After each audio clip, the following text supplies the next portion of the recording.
Yes. It's a well-known volume. It's been open, but you see the date. Oh, yeah. It's still accurate. It's valid light. That part's the details do. downside. Yeah, I didn't get out there, so. Yeah. I think I. See, when I went, having we went people do space this along on the the way. So. They're redoing the. All right, let's go ahead and take our seats. Really quick, so we're working on the third mini clinic date. I think it's going to be the first Saturday in April. It's going to be trimming. I think Alan and Zeke are doing that, and we'll probably be at the North Sales Loft for that. So look for the announcements on that. We have the AYC Spring One Design Regatta that is before the Helly Hansen. So it's a great test and tune, like get out, make sure everything's working. We have one boat currently signed up for that regatta. So we need to get everybody who wants to race in that, just know that it's the weekend right before the nudes. And so we had talked about possibly trying to make that our clinic. Because last year, if you remember, or in years past, like May 5th has been a clinic day. And so what that might look like is just getting somebody out on the water to do like drone footage and things like that.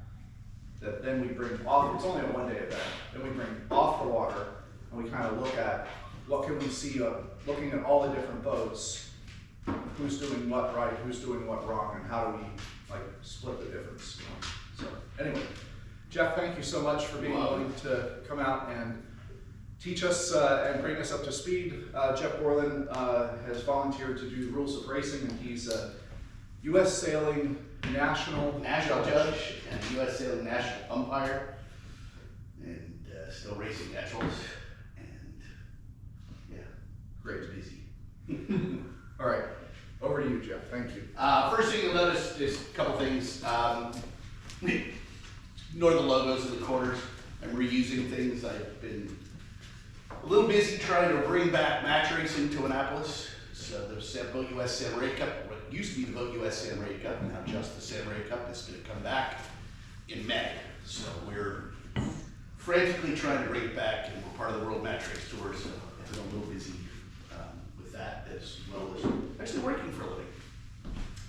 So today, I thought we'd go through some slides that I have, a couple different decks. We won't necessarily go through all of them.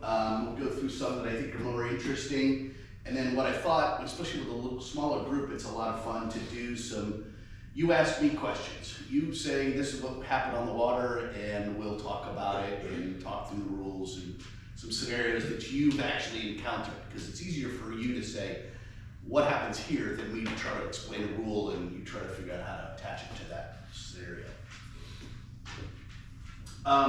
One of the things though that I want to talk about is the way to think about the rules. I mean, we all think about, all these rules and the whole thing, and I don't have my smaller rule book, but really, if you look at your big fat rule book that you got at home, it's only about 5 pages that are actually the racing rules, the on the water stuff, part 2. So it's not as scary as you think when you pick up that big fat book. It's about 4 or 5 pages, and that's about it. When boats meet is, let's see, there it is. That's the whole entirety of the racing rules from Rule 10 to Rule 27. So it's not as big as you think, 3 pages. So it's a lot easier to digest if you think of it that way. But the other thing to think about is as you look at them, the first set, 10 through 13, are right-of-way rules. So you have rights. Okay, so port starboard, we know 10 on top, on opposite tabs. Starboard has right-of-way over port, right? So it's a right-of-way rule. However, the next set, 14 through 19, have restrictions on the right-of-way boats. Okay, so one restriction, Rule 14, that's easy. Don't hit the guy. You're on port starboard, you're coming up to the guy. Yeah, you know he's not crossing you don't just rim it, right? That's a restriction, don't do it. So those are the things you get requiring right away. You're in a port starting situation, you tack underneath somebody. As soon as you finish your tack, you have acquired right of way. You have an obligation, you're restricted, you have to give them room to keep clear. Yes, sir. On Rule 14, if you're at the start, someone's bringing you up and they're lured of you, are they allowed to reach out and touch your boat No, with their hands? no. Okay. And what would the protest be if they touch you with their hands on your shrouds? Well, it's gonna be a windward lured scenario. And by them reaching out and touching, they didn't give you room to keep clear. What if you've been talking to them and they're not pulling your main in and they're not pushing their tiller away? Then they're not trying to keep clear. So I'm And giving so them now room to clear. you're the lured boat, you're Yeah. giving them room to keep clear, you keep getting closer and closer, and when you get to a point where you can't keep clear, or you have to alter course to keep clear, then you protest them for not keeping clear and not doing everything they can to keep clear. So that's we're in still 11 and 12. So a long time ago, there was something about being in your natural position of a, would be reaching out, not being in your natural position? Well, natural position isn't really in the rules anymore. They're gonna look at, well, was the crew in its normal position? Was, if you're sitting there and you hike out really hard and hit the guy above you, there's two things it could be. One, he may not have been keeping clear, or two, you didn't give him time to keep clear. So those get a little sketchy when people are moving. We really worry mostly about the boats themselves. But people moving, it's gonna become, would that been a normal reaction to hike hard at that point because of a puff or something, or was he just trying to foul the guy, get the guy above him to foul? So I thought you could have contact that didn't cause significant damage. I thought they adjusted that rule. No, you cannot have contact. Period, end of statement. What it does, we could talk about that. We'll go through some of these later, but contact is a no-no. Do not touch. There is no such thing as just light brushing. It doesn't matter, you made contact, somebody broke a rule. Now, was it Rule 14? Probably not, because Rule 14 says it has to have caused damage. Okay, so damage is a thing that's there, but if there is contact, somebody broke a rule. And there's no question in my mind that is true. And that's one of the things that bugs me, is you see people bumping all the time and nobody wants to protest. That's one of my soapboxes we can talk about later. Questions? Any more? But anyway, so this is a really good way to think about the rules. 10 through 13 are right-of-way rules. 14 through 19, they all give you restrictions on the right-of-way boat. Okay, so the right-of-way boat is restricted in some way or in some fashion here with the rest of those.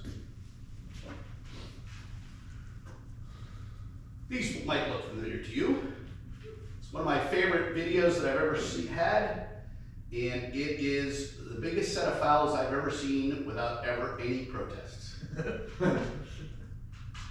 All right, so we got two boats coming in on the starboard to the weather mark, right? We got a whole pile of port tackers coming in. 25 and 9, they get through safely. 26, bam, bam, bam. 26 is fouled massively by 16 and 22. And 22 and 16 are still fouling 26. 21 gets to go, sneaks through there.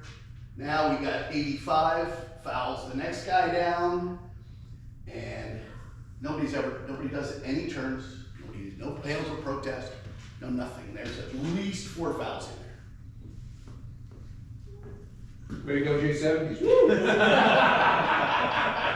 And it's not just you guys, everybody does it. It's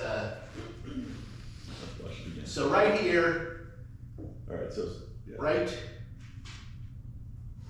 here, stop.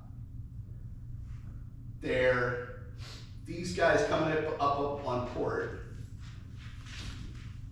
It's this pack coming up right here, and let's see if Can't just go backwards.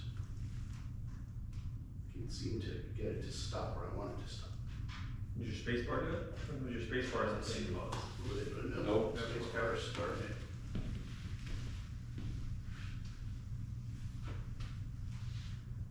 Pause it right about there. Nope, that didn't do it. I think you just push the little arrow, put your mouse on the arrow key at the bottom of the screen.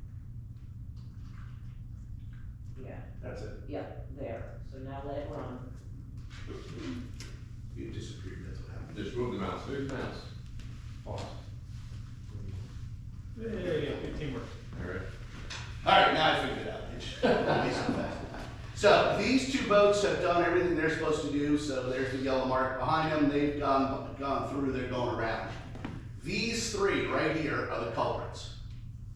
Coming in close on port, not giving themselves anywhere near enough room to get around this mark without fouling people. So close on port, you're saying within the 3 boat lengths circle? Yes, they are well inside the 3 boat length circle. So we can see it's a boat length and a half or so right there. Yeah, okay. So first problem is coming in within the 3 boat, tacking from port to starboard within the 3 boat length circle. Exactly, rule 18.3. So this is something that happens on our Thursday nights, folks, every week. This happens on every single race course you ever watch. I'm just What? making a point. Yep, oh, absolutely. Well, I didn't say I wasn't guilty. I'm just saying, this happens every week. So the rule is set such that if we take our 3 boat length circle, right?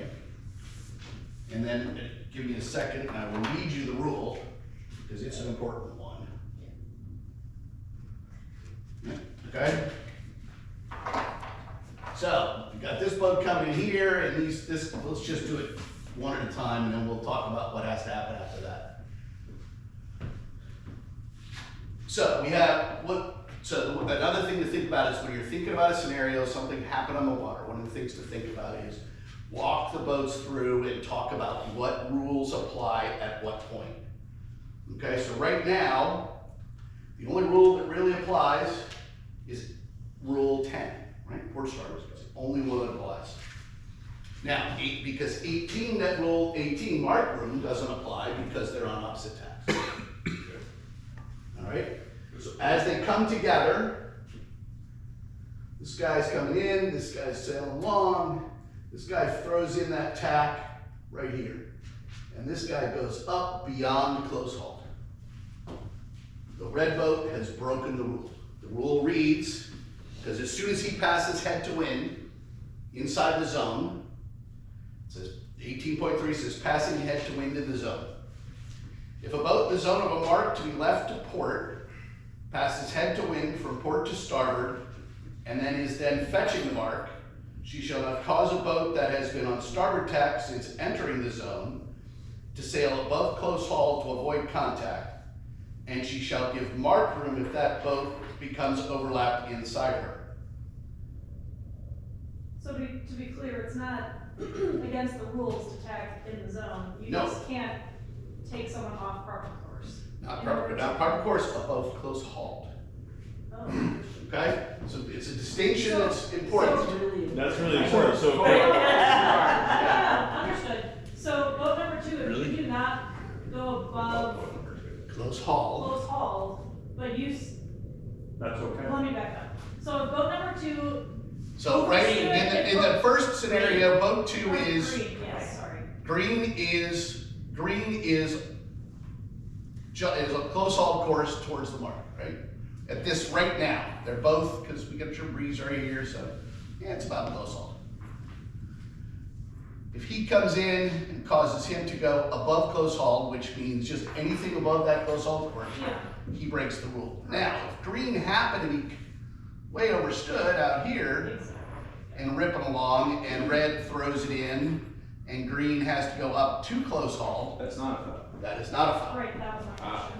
That is not a foul. You'll hear people screaming about that one. Right, well, so you go in the protest room and try to prove that. So, been there, done that. I wanna know from Jeff, who's listening to the protests, how you approach that protest as a judge. As which, well, I mean, as. So green protests red. Right, and so we're gonna ask I'm gonna be asking a lot of questions. Were you overstood? Had you cracked off? How was your speed? When he passed through head to wind, what I wanna hear this guy Yeah. explain what his boat did. So the onus is on the green guy to prove that he was. No, not necessarily. Now, I wanna hear a lot about what both boats saw. Okay. I mean, because truly, when you go into a jury room, me as a judge, I'm not going in thinking this one's right, this one's wrong. I'm gonna listen to both sides of the story, because you know that there's two sides, and somewhere in the middle lies the truth. Right. Okay, and then we listen to them both talk about it, and you may hear this guy say, well, yeah, when I got here, yeah, he had to go up a couple degrees, but his, sails never cracked, he didn't, anything like that. Okay, fine. This guy says, oh, my jib was ragging. You gotta figure out where that is in the middle.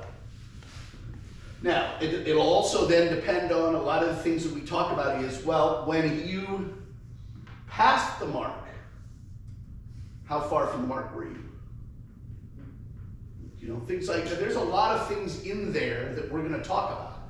Because if this guy does this, this guy, and both boats say, well, we passed the mark by a boat length, or a half a boat length or so, I'm not gonna necessarily wanna believe the green guy, because he must have been pretty far up, to get that much.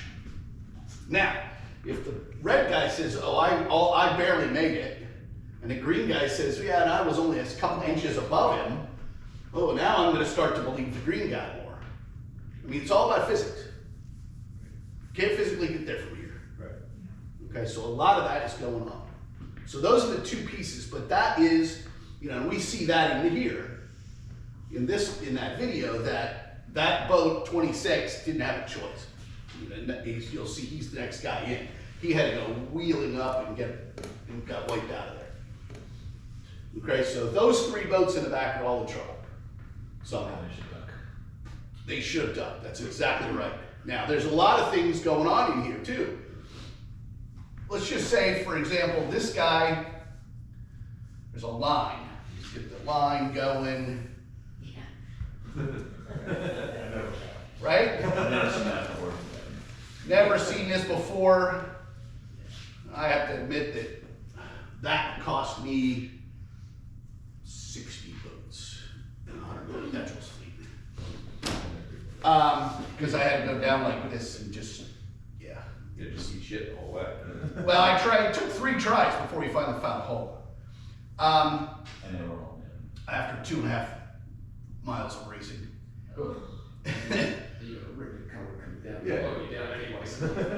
So in this case, right, he's got to go below all these boats.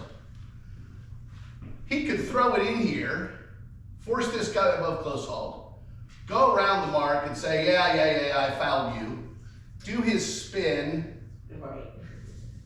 and still be in front of these two guys, right? He doesn't have to do a 720 because it's inside a 3 boat? He could do 2, let's just call it 2. He did his turns.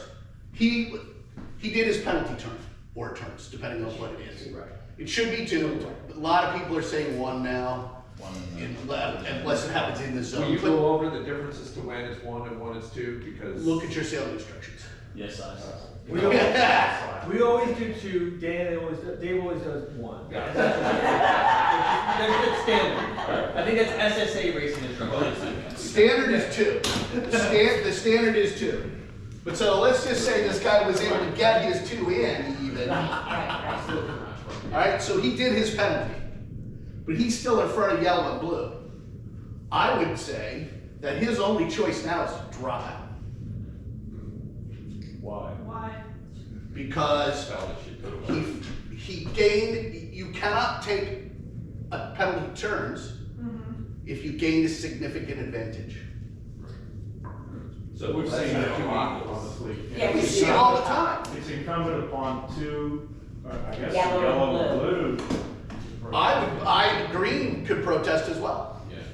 Yeah, I've talked to certain people about that. Yellow or blue could protest and say, he fouled him, did his turns, he fouled him badly, did his turns, and he still stayed way in front of us and should not have been in front of us.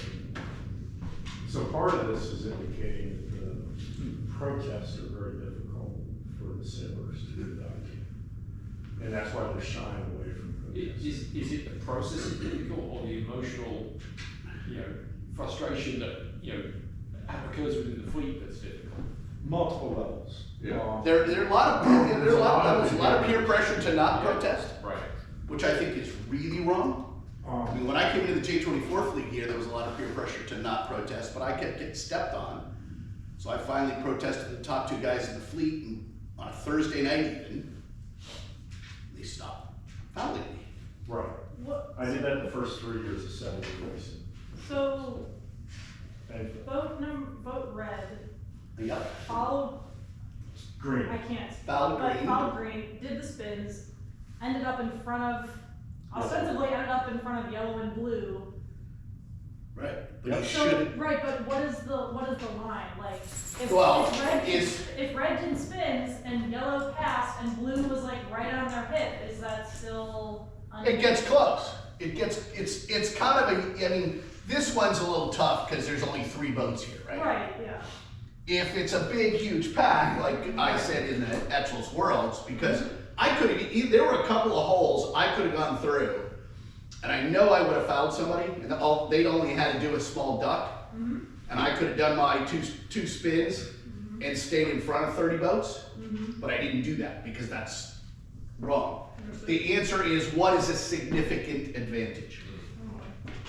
So that's what the rule reads. The rule reads that you, let's read the rule because that's what we should do.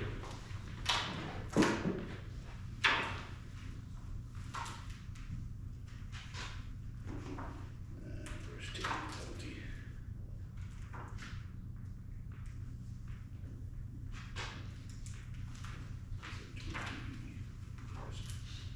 Let's forget where these things are. They move them around every now and again, and then I'm getting confused.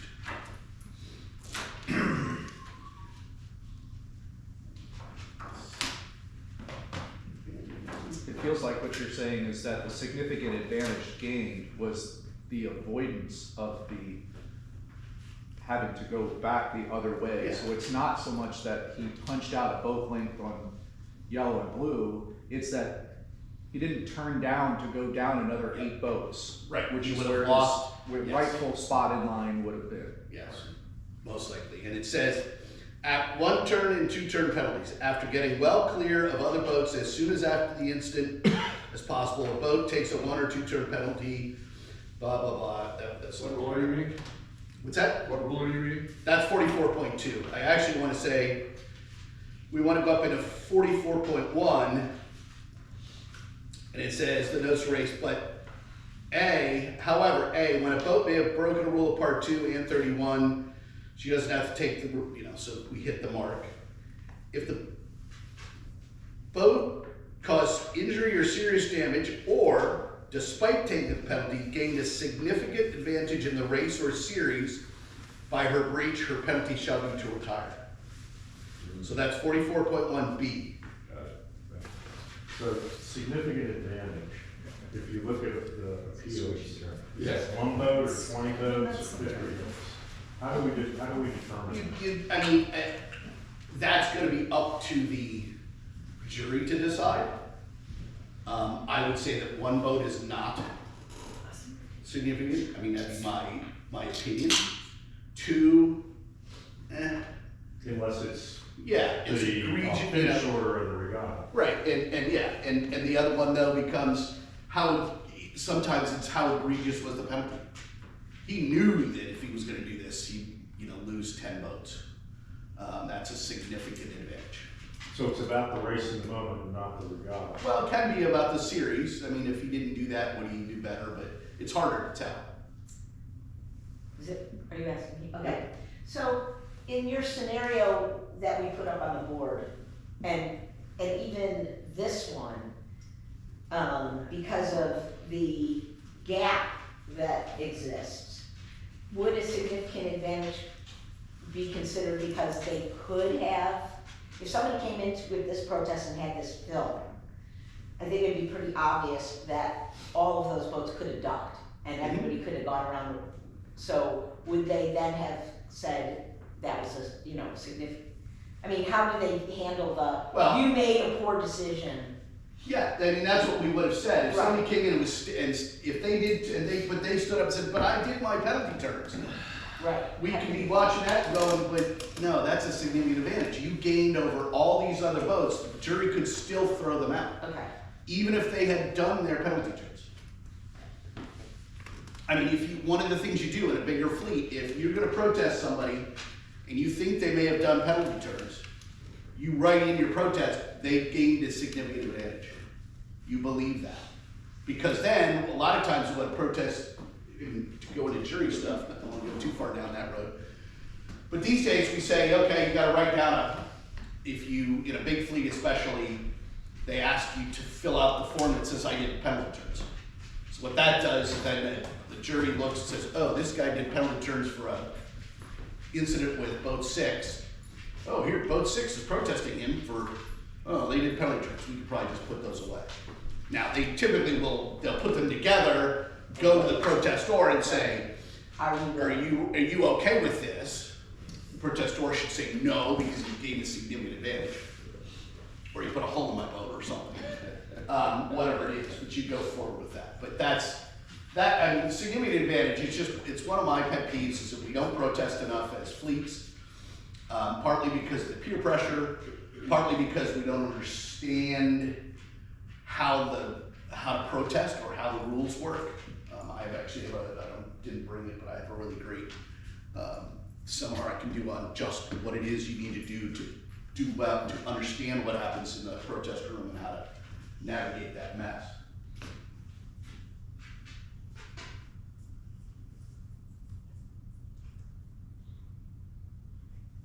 So because they didn't, since they just turned to go make the mark as opposed to ducking 26, Yep. that's the issue.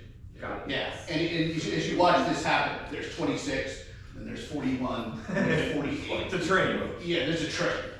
Now, if it was just 26, and it was a big gap, I would argue that they did not gain significant advantage. They just need to take their turns. Now, the other problem we have here, though, is now we've got a couple other things going on where this boat, these two guys are on port, right? And they're overlapped. He needs to tack because of him. So this starboard boat is an obstruction to both of these guys. He has to call for room to tack on this guy. So he has to do that way back there. Right? So he has to give this other guy room to tack. And they should do it in such a way, he has to call for room to tack. Right? So it's my other favorite thing is there are 3 places in the rule book that you have to say a word. You have to say protest immediately upon getting fouled, which shouldn't be hard. Instead of all the F-bombs, just use the word protest. And then use the F-bombs. Take notes down. Yep, sorry. You,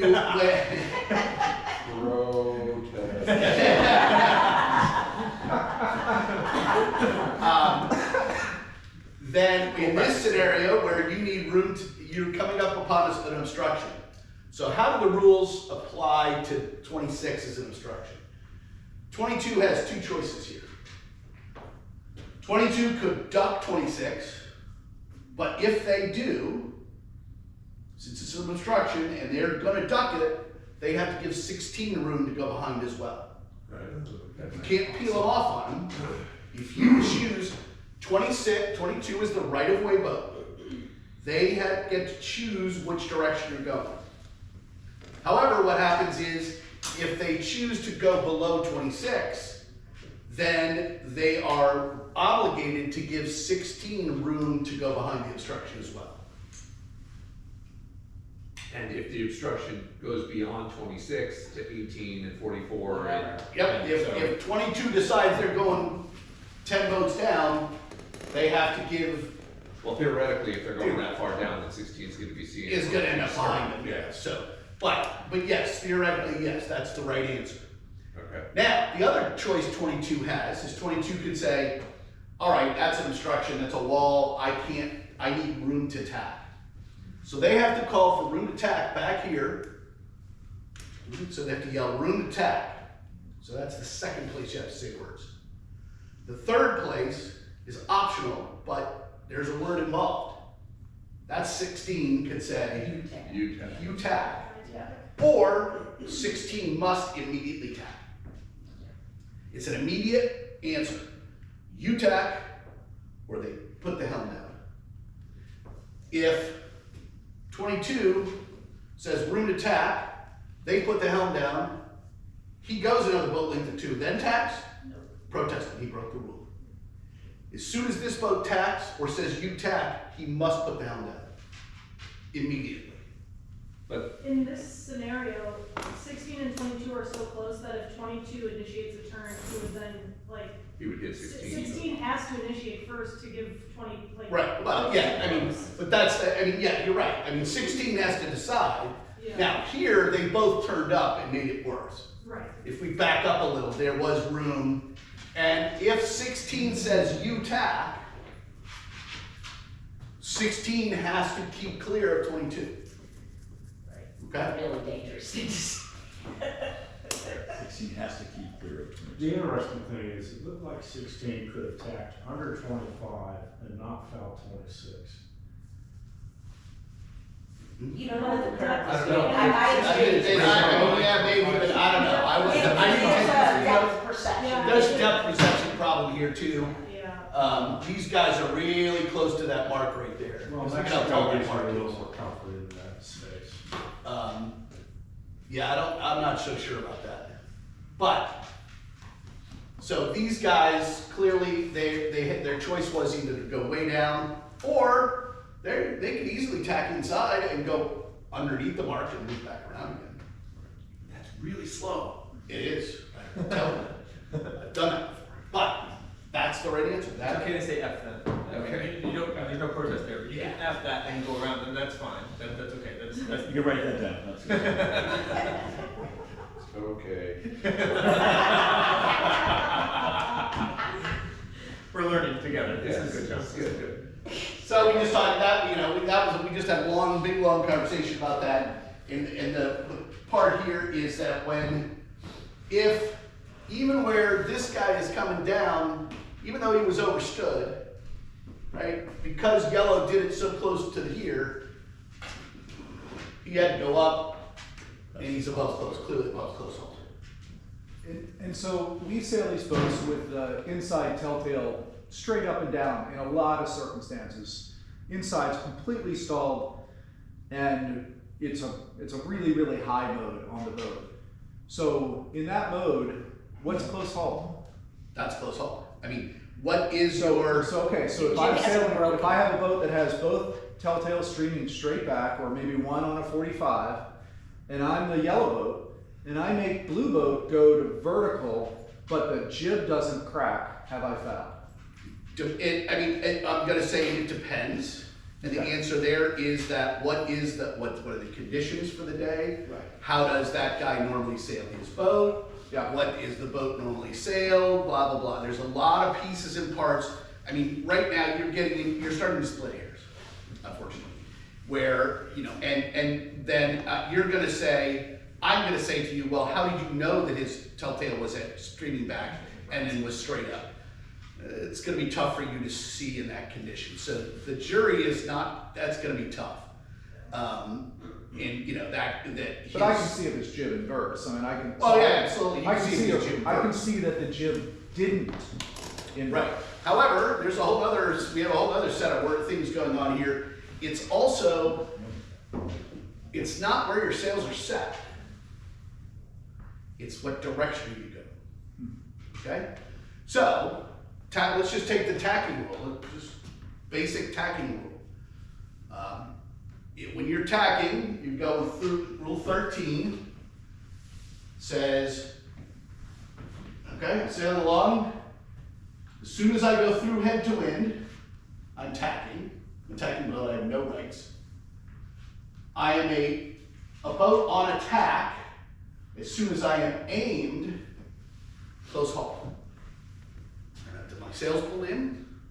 I don't have to have 80 people where they need to be. If my boat is pointing at what is a